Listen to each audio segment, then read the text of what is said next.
I did finally make it to the corporate office and had a meeting with the district manager. He gave me a coupon for a free sandwich and told me he would speak to the lady who was irate with me. She walked after me, smoking and yelling. That's fine. That's fine. I said, that is fine, I'll just go to the corporate office, she yelled. I'll call the cops. I saw him weeks later on my walk to work and asked if he talked to her. He told me yes, but he didn't remember me and likely didn't say a thing to her. I gave the coupon to my stepdad, because I wasn't ever spending my money there again and wouldn't even eat there for free. At the library, I would go on a now defunct musician site for those wanting to play out. I remember one time, there were these two former band members who got into it with back and forth public posts. One told the community that the other was in the Klan. The other denied it.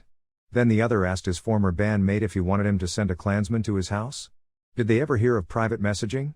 I tried to start a straight-edge alternative band, and then people who weren't straight-edge would also want to have a public forum instead of a private message with me, trying to tear me down. One person put it well in the comments.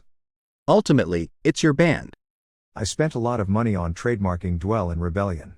Dwell in rebellion is a feeling that bothers you. You tell yourself not to think about it. But you do. Other people see something's bothering you and tell you not to think about it.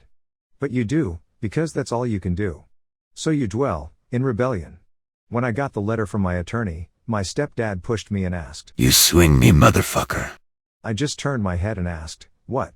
I told him it was an intellectual property, or IP lawyer. So I got the trademark, but couldn't get other straight-edge musicians to join. I did get APM from a drummer and we talked. He said he knew a guitar player. Then at the bar, we had karaoke.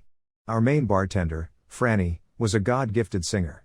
And I swear that she could have gone to the highest levels of success in music. When she got up to sing karaoke, her pipes rang true. At the library, I found that Dollywood was seeking singers and I paid to print out a copy and gave it to her.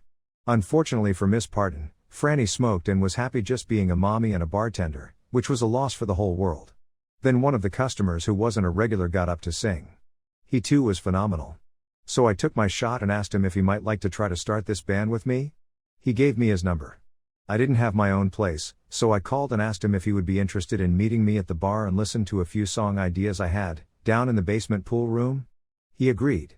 I was going to take a cab with my bass, amplifier and acoustic guitar, but then my stepdad said he would drive me. I arrived before the singer and set up down in the basement pool room. He was late, then really late. There's that pattern again. I called and called. Then it went to voicemail which said, "Hey, you've reached X. If this is about money, leave me alone." Then the drummer wouldn't answer my calls. With that, the band was over and I was out the money I had spent with the lawyer to trademark the name. But I did later use Dwell in Rebellion as a band name in Darkroom Dreamer. More on that later.